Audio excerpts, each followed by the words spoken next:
राजपूत नरेशों ने जब करी तो सबसे पहले तो हमें देखना है कि ब्रिटिश गवर्नर जनरल असल में कौन था। इसकी इस स्थितियों को देख लीजिएगा। उस समय ब्रिटिश गवर्नर जनरल था लॉर्ड, याद रखिएगा, हेस्टिंग्स।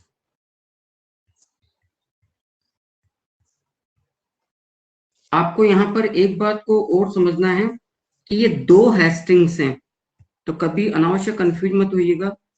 एक तो आता है आपके वॉरेन हेस्टिंग्स, राइट, जिसका शासनकाल है 1772 से लेके 85 तक, और एक आपके सामने आता है लॉर्ड हेस्टिंग्स, इसका शासनकाल है 1813 से लेकर 1823 तक। आप देख सकते हैं कि दोनों के अंदर कितना अंतर है, कितना अंतराल है। अतः आप इसे एक करके ना देखें। जब हम 1818 की संधियों की बात करते हैं तो हमें आज ये बात भी बहुत करीब से देखनी है कि 1818 की संधियों से बहुत पहले संधियां करने का प्रयास किया गया था। तो ये वो दौर था जब राजपूताना, जिस 1818 के पहले के दौर की यदि मैं बात करूं, ये वो दौर था जब राजपूताना पूरी तौर पर मराठा आक्रमणों एवं पिंडारी लूटपाट से परेशान था सबसे ज्यादा।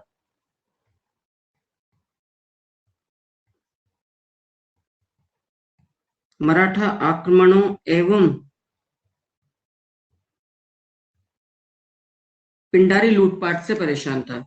सर ये पिंडारी कौन है, तो इसे भी देख लीजिएगा।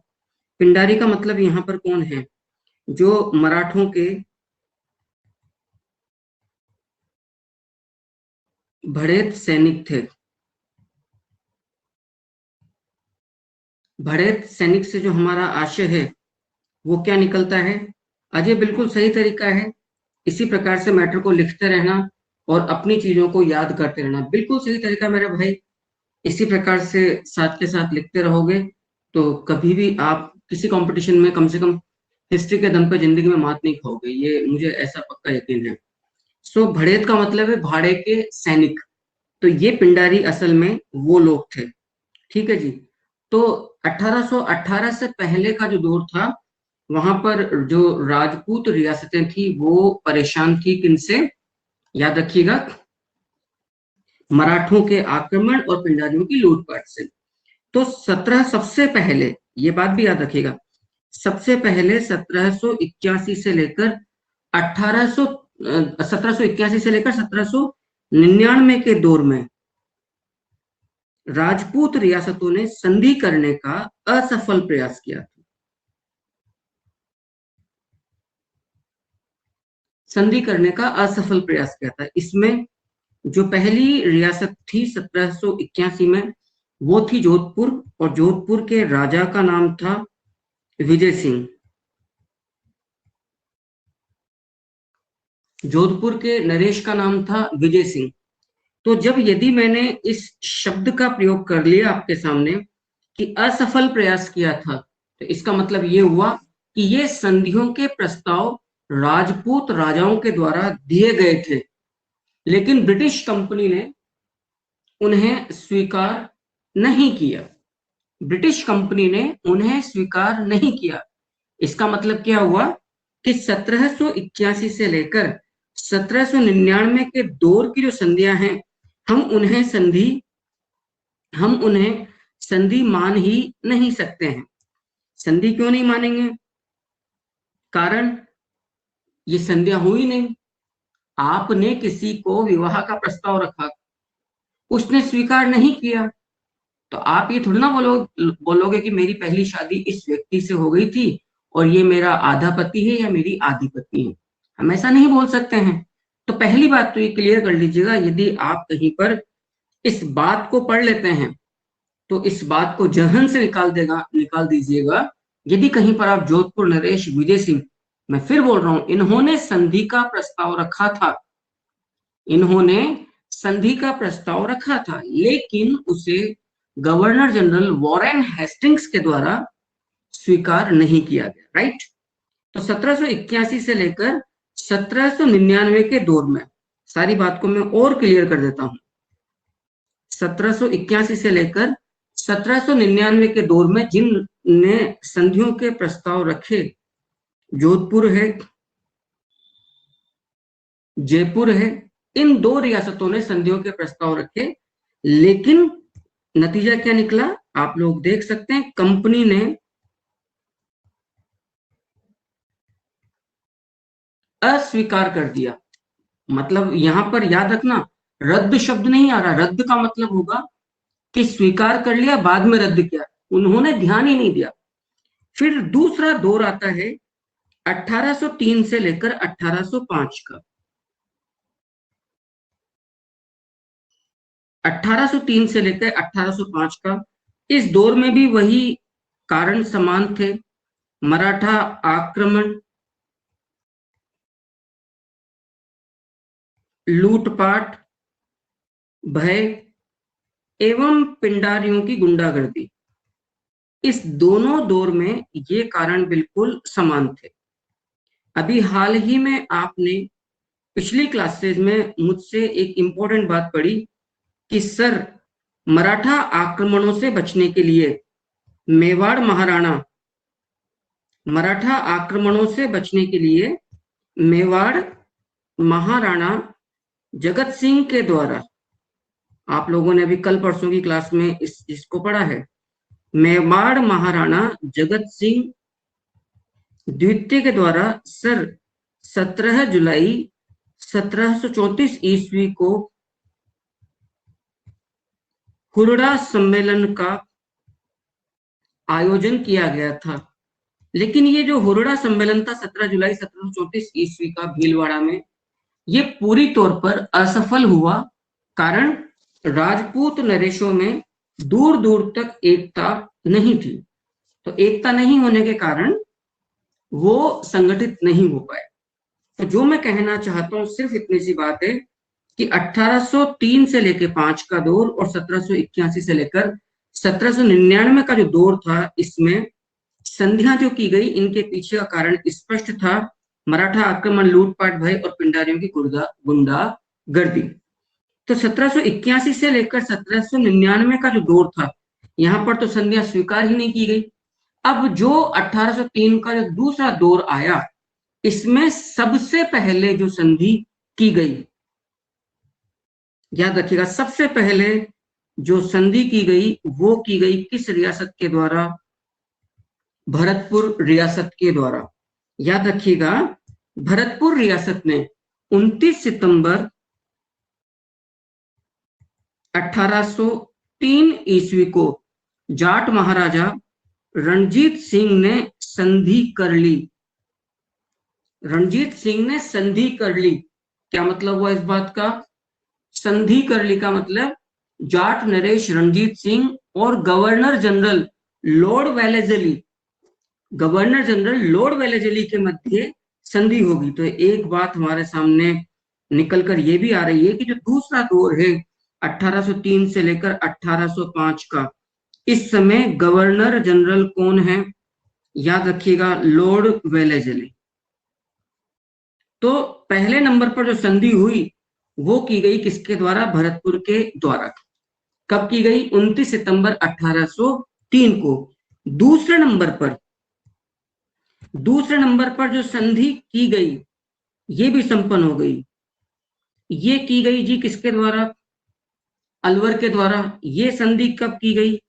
14 नवंबर 1803 को।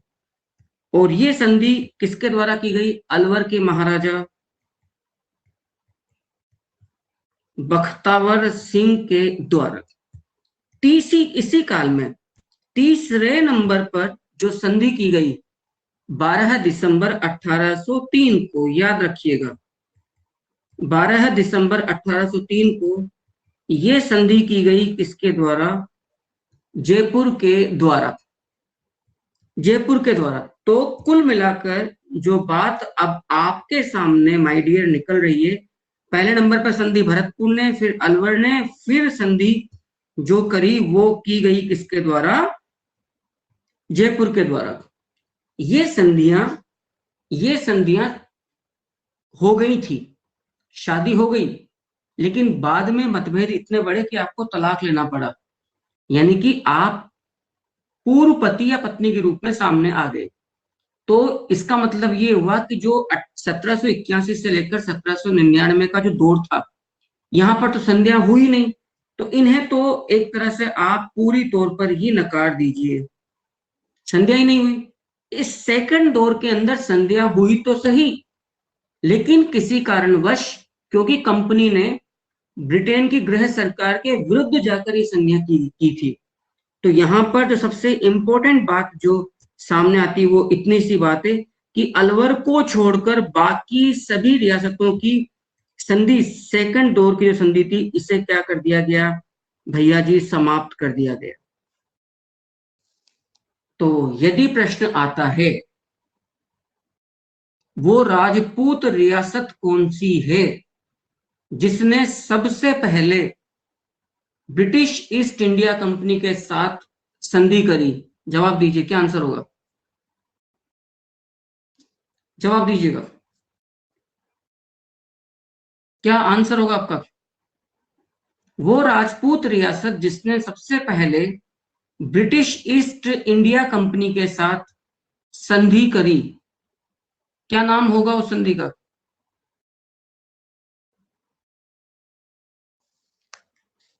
जवाब दीजिएगा।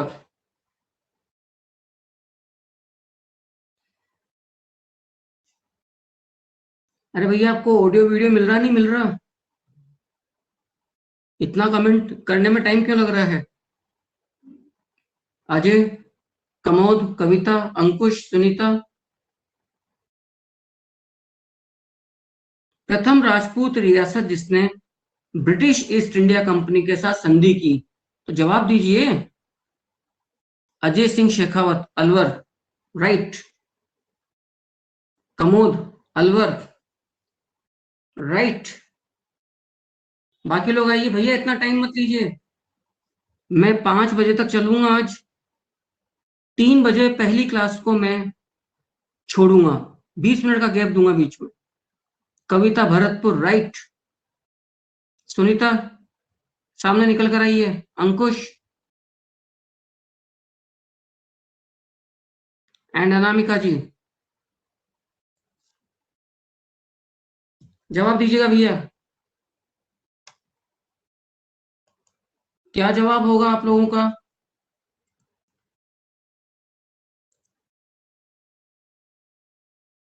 जी भैया, सोच कर देखिएगा मैंने प्रश्न क्या पूछा आप लोगों से। मैंने प्रश्न पूछा, प्रथम राजपूत रियासत जिसने ब्रिटिश ईस्ट इंडिया कंपनी के साथ संधि करी, जिन्होंने अलवर बोला। आप तारीख देखिए, अलवर की तारीख कितनी आती है भैया जी, अलवर की तारीख आ रही है 14 नवंबर। यार इससे पहले तो संधि मेरे भाई 29 सितंबर 1803 को आंखें फाड़ कर देखिए भरतपुर ने कर ली। हाँ कविता, बिल्कुल, हाँ बिल्कुल मैं सहमत हूँ कविता आपसे। मुझे इससे मतलब नहीं है, जवाब देना पड़ेगा, साथ में देखो चाहे कैसे भी देखो। आप लोग थोड़ा सोच कर देखिएगा, कमोद, अजय, अलवर क्यों होगा। मैंने क्या आपसे ये प्रश्न पूछा, क्या मैंने आपसे ये प्रश्न पूछा कि 1803 से 5 के दौर में कौन सी एकमात्र रियासत थी जिसकी संधि को रद्द नहीं किया गया, तो आप अलवर करोगे। मैंने ये पूछा प्रथम रियासत जिसने संधि करी वो कौन सी है, तो भरतपुर होगा। 29 सितंबर 1803 की संधि है। सोचकर देखिएगा, ये पहले ये क्वेश्चन मैंने यूट्यूब पर किस कदर पढ़ाया था, उसके बावजूद आप गलती कर रहे हैं सामने के सामने बैठकर। तो भैया नेक्स्ट आगे बढ़ते हैं। तो आई थिंक ये बात तो आपको अच्छे से करीब से समझ में आ चुकी है। अब दौर आता है 1817 से लेकर 1818 के दौर का, उस पर आइएगा आप। जो तीसरा जो दौर है, अब मैं उसकी बात कर रहा हूं।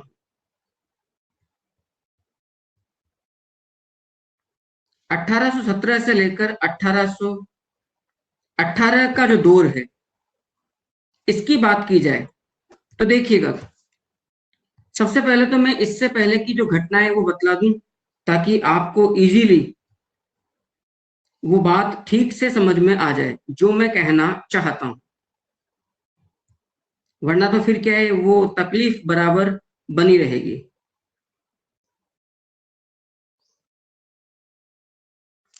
देखिएगा साहब, सबसे पहली घटना 1817 से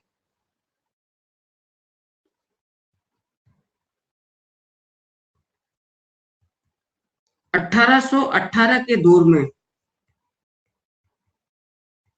तृतीय आंग्ल मराठा युद्ध चल रहा था, राइट। इसमें निर्णायक तौर पर अंग्रेज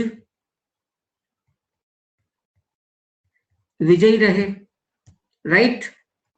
अंग्रेजों ने पेशवाई समाप्त कर दी। पेशवाई समाप्त करने का मतलब क्या हुआ, मराठा संघ नष्ट हो गया। मराठा संघ नष्ट होने का मतलब क्या हुआ, मराठा सरदारों ने पृथक पृथक कंपनी से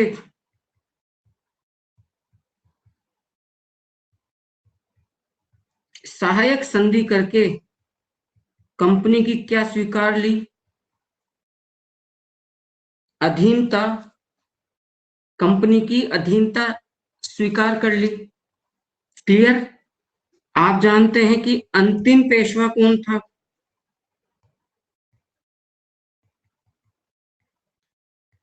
अंतिम पेशवा का नाम हमें प्राप्त होता है बाजीराव द्वितीय, राइट। बाजीराव द्वितीय का दत्तक पुत्र कौन था, ढंग से पढ़ते रहिएगा, नाना साहिब, जिसका नाम हमें क्या प्राप्त होता है, नाना साहिब जिसका नाम हमें क्या प्राप्त होता है, धोदूपंत। क्लियर है। अब यहां पर एक बात को आप और समझने का प्रयास करना, बड़े आराम से, बड़े इत्मीनान से, कि 1 लाख रुपया पेंशन निर्धारित करी थी जब कंपनी ने, कंपनी का जो गवर्नर जनरल है इस समय, उसका नाम है लॉर्ड हेस्टिंग्स। तृतीय आंग्ल मराठा युद्ध के अंदर 1813 से लेकर 23 तक 1 लाख रुपए पेंशन निर्धारित करी थी बाजीराव द्वितीय की। नाना साहिब को देने से मना कर दिया, क्या कहते हुए कि आप उनके दत्तक पुत्र हो और हम दत्तक पुत्र के अधिकार को नहीं मानते हैं। तभी तो नाना साहिब ने फिर 1857 की क्रांति में इंग्लैंड में अपने दूत को भेजकर योजना बनवाई थी।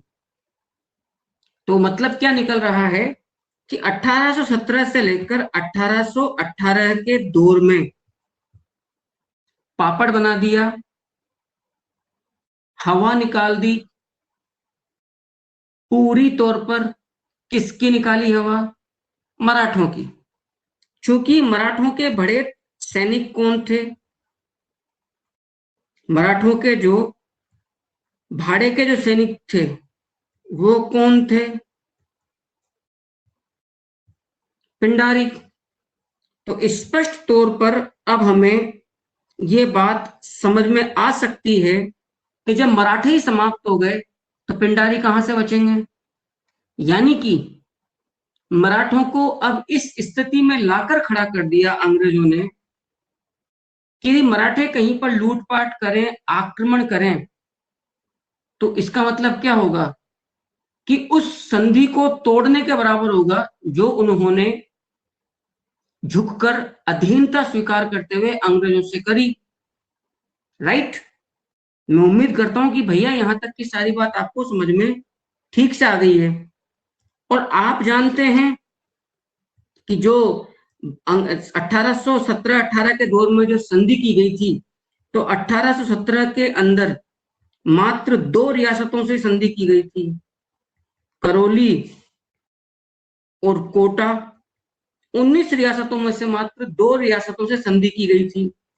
17 रियासतों में से 16 रियासतों ने संधि करी 1818 में। एकमात्र रियासत जिसका नाम हमें प्राप्त होता है, सिरोही, उसने संधि करी 1823 में। 1817 में मराठे पूरी तौर पर उलझे हुए हैं किसके साथ? ब्रिटिश कंपनी के साथ, तृतीय युद्ध में। तो आप लोग सोचिएगा, और ये जो संधियां हुई, करौली और कोटा, करौली के साथ संधि हो रही है बिल्कुल साल के अंत में, और कोटा के साथ तो बिल्कुल ये साल का अंत हो गया तब 26 दिसंबर को। तो आप सोचिएगा 1817-18 के दौर में क्या मराठा आक्रमण और पिंडारी लूटपाट का जो कारण प्रस्तुत किया जाता है, क्या वो उचित होगा, तर्क संगत प्रतीत हो सकता है? यद्यपि वो 1781 से 99 के दौर में एवं वो 1803 से लेकर 5 के दौर में जरूर मान्य था, लेकिन जी यहां पर तो किसी भी सूरत में नहीं हो सकता, क्योंकि 1817 से 1818 के दौर में मैंने कहा कि ब्रिटिश कंपनी राजपूत रियासतों से भी संधि कर रही है। तो संधि का मतलब क्या है कि हम आपको सुरक्षा देंगे। तो मराठों की इतनी औकात थी क्या कि वो अपने बाप अंग्रेजों को चुनौती देते? सोचकर देखिएगा, राजपूत रियासत भी संधि कर रहा है, मराठा रियासत भी संधि कर रहा है, तो फिर मराठों की औकात थी कि वो राजपूतों पर हमला बोलते? क्योंकि फिर ये हमला राजपूतों पर नहीं होता है, ब्रिटिश कंपनी पर होता है। इसलिए जो लोग ये पढ़ाते हैं कि 1818 के दौर में इस संधि का मूल कारण मराठा आक्रमण और पिंडारी लूटपाट था, बकवास है और इतिहास के ज्ञान का पूरा पूरा अभाव है। उन लोगों को एबीसीडी नहीं पता इतिहास क्या होता है। तब फिर प्रश्न ये उठता है कि साहब इन संधियों के पीछे का मूल कारण क्या था? तो जब आपने अभी YouTube वाला सारे कहानियां देखी हो तो मैंने आपको स्पष्ट करा था, इस समय का जो मूल कारण था वो ये था, राजपूत नरेश अपने सामंतों से। चलिए, पहली बात तो इसको बाद में करूंगा, पहली बात तो यहां से यहां तक की जो बात है उसे क्लियर कर दीजिए। आपको समझ में आया नहीं आया पहले तो क्लियर करिए, उसके बाद अपन बाकी बात बाद में उठाएंगे। सबसे पहले इस बात को क्लियर कर दीजिए सभी लोग कि ये बात आपको समझ में आ चुकी है अच्छे से, इसे क्लियर करिएगा। कविता, अनामिका, अजय शेखावत जी, बाकी लोग भी बतला दीजिए भैया, कमोद।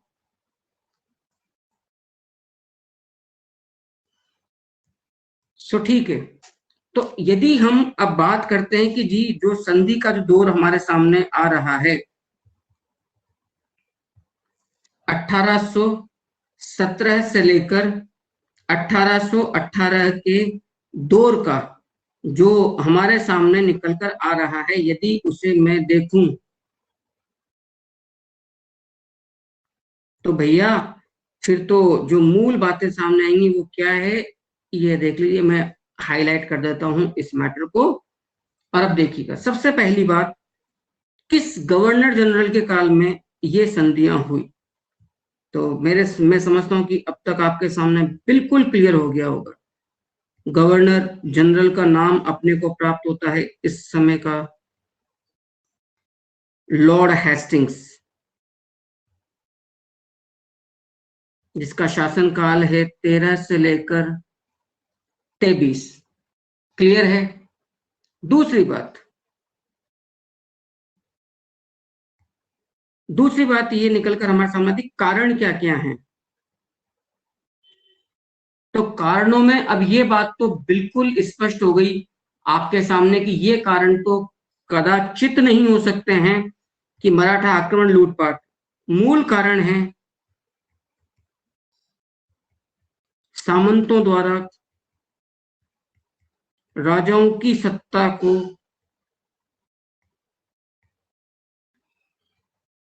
दी जाने वाली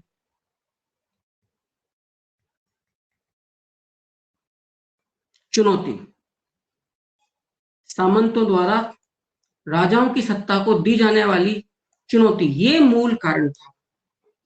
ठीक है जी, दो तीन बातें और इंपॉर्टेंट देखिएगा, क्लियर हो जाएगा। प्रथम रियासत जिसने संधि करी, द्वितीय रियासत, तृतीय रियासत, चतुर्थ रियासत एवं अंतिम रियासत। प्रथम रियासत जिसने संधि करी करौली, दूसरी कोटा, तृतीय जोधपुर, चतुर्थ उदयपुर, अंतिम सिरोही। एक और बात निकल कर आती है, 1818 ईस्वी में संधि करने वाली पहली रियासत कौन सी है? तो जी आपका जवाब निकलकर सामने आएगा जोधपुर। अब यहां पर यह प्रश्न आ जाए कि 1818 ईस्वी के दौर में सबसे पहले संधि किसने करी 1818 ईस्वी के अंदर, तब तो आंसर होगा आपका जोधपुर। लेकिन प्रश्न आ जाए 1817-18 के दौर में सबसे पहले संधि किसने करी, तो आंसर होगा करौली। या लॉर्ड हेस्टिंग्स से प्रश्न आ जाए, गवर्नर जनरल लॉर्ड हेस्टिंग्स के साथ पहली संधि किसने करी किस रियासत ने, तो आंसर होगा करौली। लेकिन यदि प्रश्न इस तरह से निकलकर आपके सामने आ जाए कि ब्रिटिश ईस्ट इंडिया कंपनी से संधि करने वाली पहली रियासतें, option A Kota, option B Karauli, option C Bharatpur, option D Jodhpur, तब क्या आंसर होगा?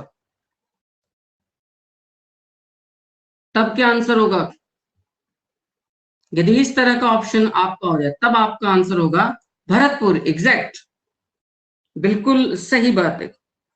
अब आगे देखिएगा आप लोग, इसी बात को और समझिएगा कि जो ब्रिटिश अधिकारी जिसके माध्यम से संधियां की गई,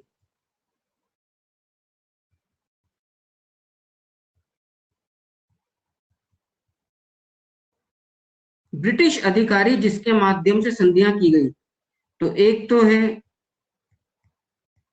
चार्ल्स मैटकॉफ और एक है जॉन मॉलकम। सर ये जॉन मॉलकम कौन है, हमने तो कहीं पढ़ा ही नहीं, याद रखिएगा।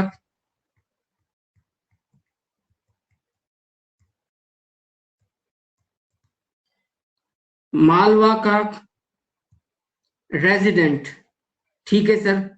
यह भी याद रखना, जॉन मालकम ने जिन रियासतों से संधि पर हस्ताक्षर करवाए, जिन रियासतों से, वो है वागड़ प्रदेश की बांसवाड़ा,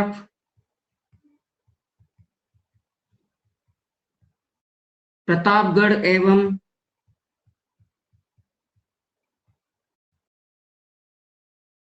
डूंगरपुर। बांसवाड़ा, प्रतापगढ़ एवं डूंगरपुर, इनके साथ तो संधियां करी जॉन मालकम ने। बाकी रियासतों के साथ संधि पर हस्ताक्षर जो किए गए वो थी रियासतें कौन सी, किसने, चार्ल्स मैटकॉफ के द्वारा। इसके अलावा देखिएगा एकमात्र गुप्त संधि,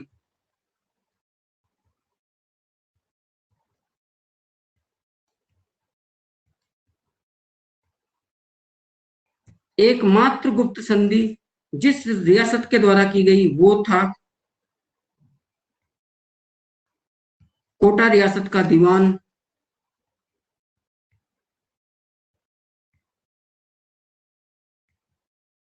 झाला जालिम सिंह। कोटा रियासत का दीवान झाला जालिम सिंह।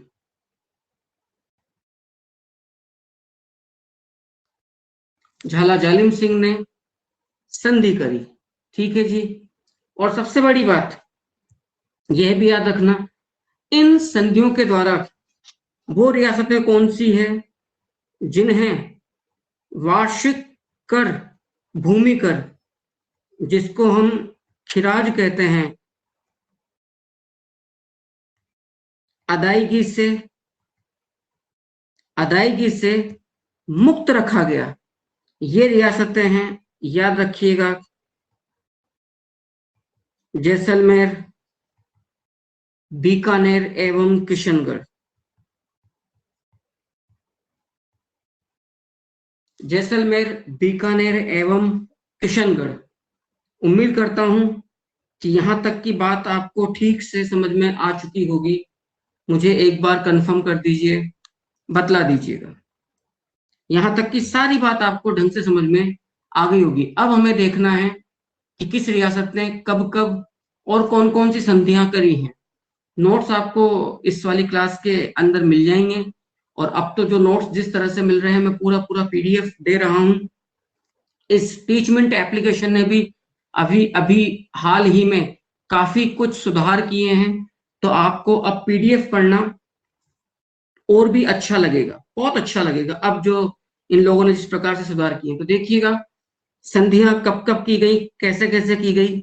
पहली रियासत जिसने संधि करी, सबसे पहले नंबर पर जो रियासत थे वो है करौली। करौली के राजा का नाम अपने को प्राप्त होता है महाराजा हरबख्श पाल सिंह।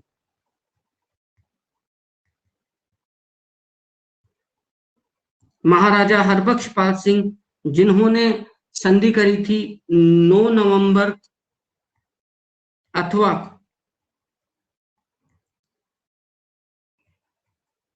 15 नवंबर 1817 को। तो सबसे पहले नंबर पर संधि करने वाली जो रियासत है वो करौली है, जिसने कि 9 नवंबर या 15 नवंबर 1817 को संधि करी। दूसरी रियासत जो हमारे सामने आती है वो रियासत है कोटा। कोटा ने संधि करी है महाराव उम्मेद सिंह, महाराव उम्मेद सिंह के शासनकाल में। महाराव उम्मेद सिंह के शासनकाल में जो संधि हो रही है वो की जा रही है 26 दिसंबर 1817 को। ये दूसरे नंबर की संधि है। तृतीय नंबर पर जो संधि की गई है, याद रखिएगा, वो संधि की गई है जोधपुर के द्वारा। जोधपुर के नरेश महाराजा मानसिंह जी राठौड़ के द्वारा 6 जनवरी 1818 6 जनवरी 1818 को जोधपुर महाराजा मानसिंह राठौड़ संधि करते हैं। इस बात को ठीक से देख लीजिए, और यहां तक कि कोई भी समस्या हो, एक बार आप सब लोग मुझे पूछिए। किसी भी प्रकार की कोई भी समस्या हो, पहले पूछ लीजिए एक बार। समझ में आ गया हो तो वैसे मुझे यस कर दीजिए, सभी लोग कि सर यहां तक का ढंग से समझ में आ चुका है, ताकि जितना जल्दी इंडिकेशन मिलता रहेगा मैं उतना ही स्पीड से सिलेबस को वाइंड अप करूंगा। क्लियर है? नेक्स्ट अगला देखिएगा। अब जो संधि की जा रही है वो चौथे नंबर पर जो रियासत है वो हमारे सामने आती है, याद रखिएगा, उदयपुर।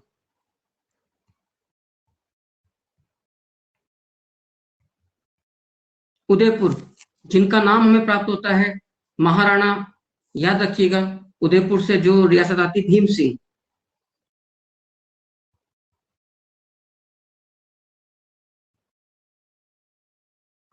महाराणा भीम सिंह जी संधि करते हैं 13 जनवरी 1818 को, राइट। फिर जो संधि की जाती है उदयपुर के पश्चात, वो की जाती है आपके सामने 20 फरवरी 1818 को, याद रखिएगा।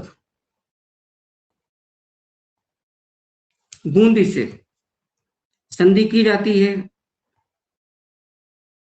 20 फरवरी 1818 को। जो राजा संधि करते हैं बूंदी के वो हैं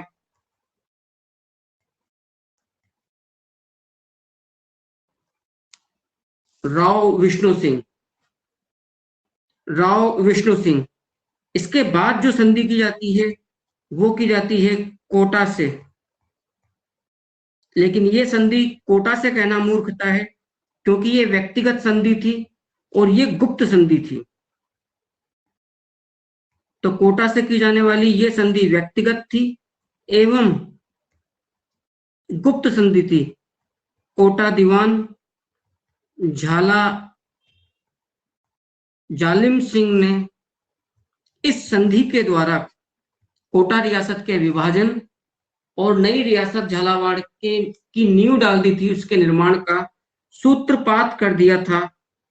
20 फरवरी 1818 ईस्वी को इस व्यक्ति ने संधि करी, और संधि की जो मुख्य शर्तें थी उसके तहत इस व्यक्ति ने बड़ी चतुराई से कोटा के दीवान एवं फौजदार के पद को अपने वंश के लिए वंशानुगत बना दिया, कि राजा का पद राव उम्मेद सिंह जी के वंशजों को मिलता रहे, लेकिन खजाना और सेना का दायित्व मेरे बाद मेरे बच्चों के पास चलता रहेगा। तो इस प्रकार से संधि कोटा उदयपुर बूंदी। इसके बाद जो संधि आती है वो आती है बीकानेर के द्वारा।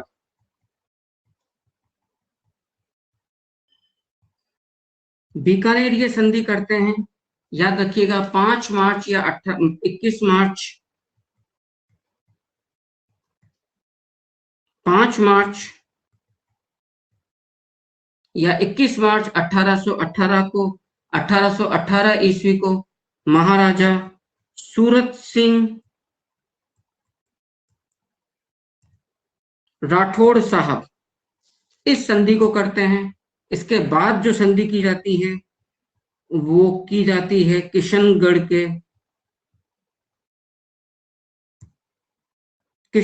के द्वारा।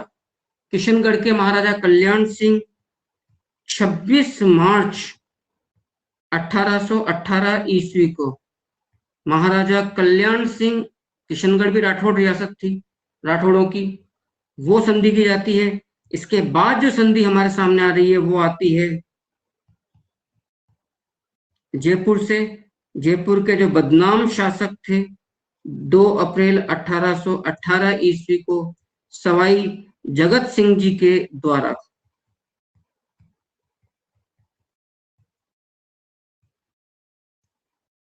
सवाई जगत सिंह जी के द्वारा ये संधि की जाती है।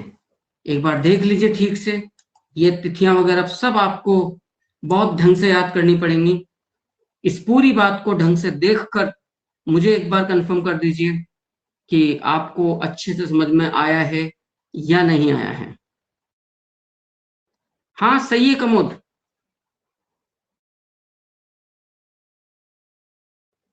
अच्छा, बूंदी की बात चल रही है ना, तो हाँ तो सही है, मैंने गलत बोल दिया है। ये 10 फरवरी 20 फरवरी तो कोटा है ना, मैं गलत लिख गया हूँ, माफ करना मेरे को, सॉरी। ये 10 फरवरी है, राइट। 20 फरवरी तो कोटा है, ये देख लीजिए आप लोग।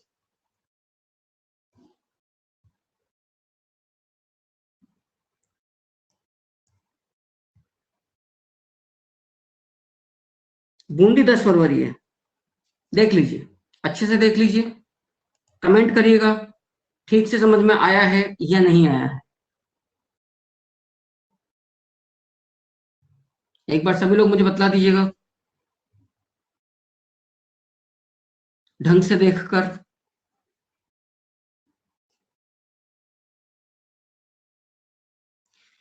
कविता, सुनीता मैम, अनामिका मैम, एक बार आप भी आ जाओ रे, इतनी कंजूसी मत किया करो। जी, नेक्स्ट आइएगा। अब जो संधि होती है वो की जाती है जैसलमेर के द्वारा।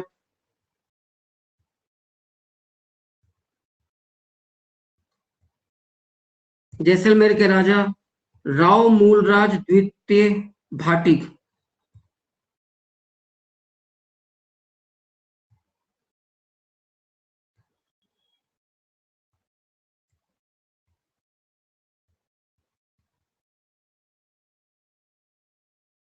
राव मूलराज द्वितीय भाटी संधि करते हैं, और ये संधि जिस तारीख को करते हैं जैसलमेर के राजा, वो है 2 दिसंबर या 12 दिसंबर 1818, अथवा 2 जनवरी 1819 ईस्वी। सबसे अंत में जो रियासत की, जिस रियासत के द्वारा संधि की जाती है, वो रियासत है सिरोही। सिरोही के जो राजा हैं, जिनका नाम हमें प्राप्त होता है महाराजा शिव सिंह,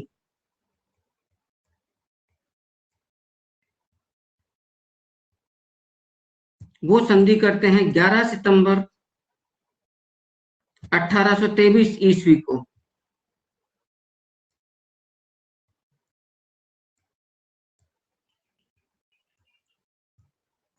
ग्यारह सितंबर 1823 ईस्वी को सिरोही के राजा महाराजा शिव सिंह संधि करते हैं। और इतना वक्त क्यों लगा, उसकी वजह है जोधपुर रियासत सिरोही पर अपना हक जमा रही थी। जोधपुर महाराजा मानसिंह राठौड़ का ये कहना था कि सिरोही मेरे अधिकार में है, तो जब आपने मुझसे संधि कर ली तो सिरोही से अलग से संधि करने की आवश्यकता नहीं है। इस दावे को ठुकराने में ब्रिटिशर्स को पूरे 5 साल लगे, और जिस रियासत से संधि करने में अंग्रेजों को सबसे अधिक वक्त लगा, सबसे अधिक वक्त, उस रियासत का नाम है जोधपुर। सबसे अधिक वक्त, सॉरी, जयपुर रियासत, सबसे अधिक जो वक्त है वो जयपुर रियासत के साथ संधि में लिया गया है। बताइएगा जी, उम्मीद करता हूं यहां तक की बात अच्छे से आपको समझ में आ गई होगी। संधियों के जो जो जो कंडीशंस थी वो ये थी कि एक पक्ष के मित्र और शत्रु, दोनों पक्षों के मित्र और शत्रु माने जाएंगे।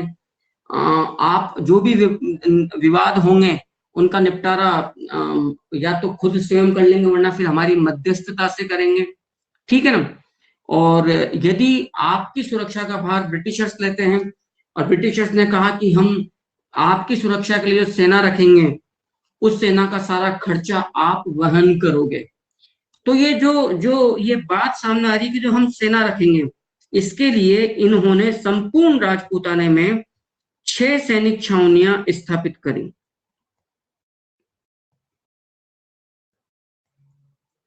कहा तो जी ये गया था कि ये सैनिक छावनियां असल में राजपूतों की सुरक्षा के लिए की गई है, लेकिन बकवास बात है, इनके द्वारा जो ब्रिटिशर्स हैं ये अपने प्रशासन को सुदृढ़ करना चाहते थे, और कभी भी कोई राजपूत नरेश यदि ब्रिटिश कंपनी के विरुद्ध जाने की हिम्मत का जताता, तो इन छावनियों में तैनात सैनिकों या फौजों के माध्यम से वो जल्द ही उसे दबाने में सफल हो जाते। तो ये था उद्देश्य।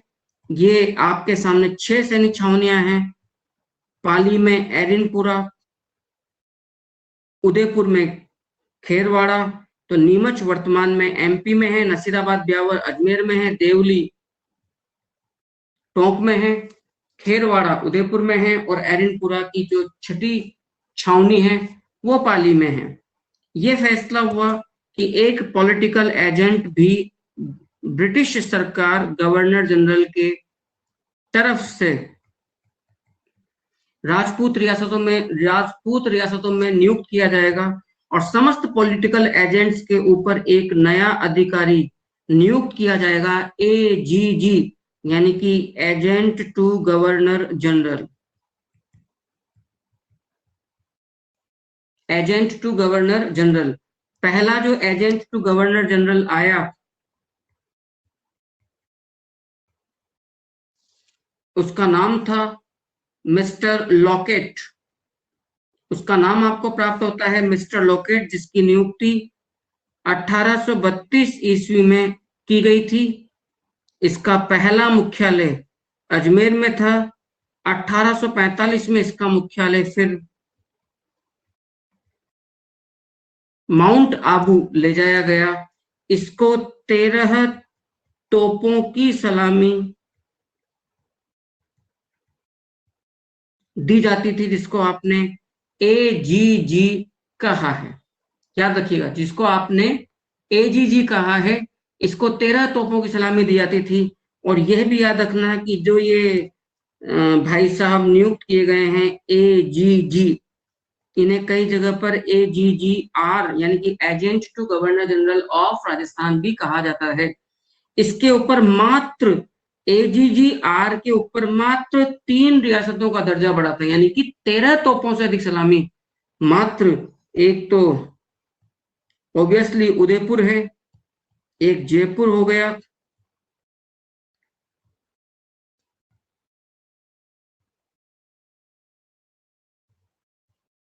और एक जोधपुर हो गया। 3 रियासतों जयपुर, जोधपुर और उदयपुर के नरेशों का ही दर्जा इससे बाहर था। आगे जाके इन लोगों ने इतने चेंज किए कि 1835 ईस्वी में ब्रिटिश कंपनी ने अपने प्रशासन की सुदृढ़ता के लिए जोधपुर लीजियन टुकड़ी की का गठन किया। और आपको मालूम है कि जोधपुर लीजियन टुकड़ी 1857 की क्रांति के दौरान एडिनपुरा छावनी में नियुक्त थी। शेखावाटी ब्रिगेड की नियुक्ति की गई 1835 के अंदर ही। जाट और राजपूतों का ज्यादा इसमें जमावड़ा था। और मेरवाड़ा बटालियन की नियुक्ति की गई। शेखावाटी ब्रिगेड में बेसिकली शेखावत राजपूत और वहां के जो स्थानीय जाट थे। 1841 में इन लोगों ने मेवाड़ भील कोर की स्थापना की है। इस प्रकार से संपूर्ण राजपूताने को ब्रिटिशर्स अपने अधिकार में लाने में पूरी तौर पर सफल रहे। और ये आपका अध्याय कंप्लीट होता है, समाप्त होता है, जो पहला अध्याय है। जरा हमें बताइएगा, ये सारी बात आपको ठीक से समझ में आई है या नहीं आई? बोलिए।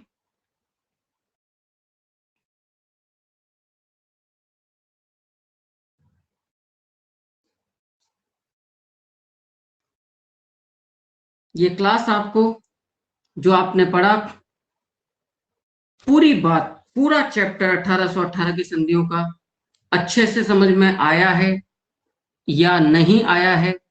एक बार आप सभी लोग मुझे कंफर्म कर दीजिए। मैं उम्मीद करता हूं कि हमने 12-13 जुलाई के आसपास से क्लास आरंभ करी थी। मैं पूरा प्रयास कर रहा हूं कि टाइम से आपका सिलेबस पूरा करवा दूं।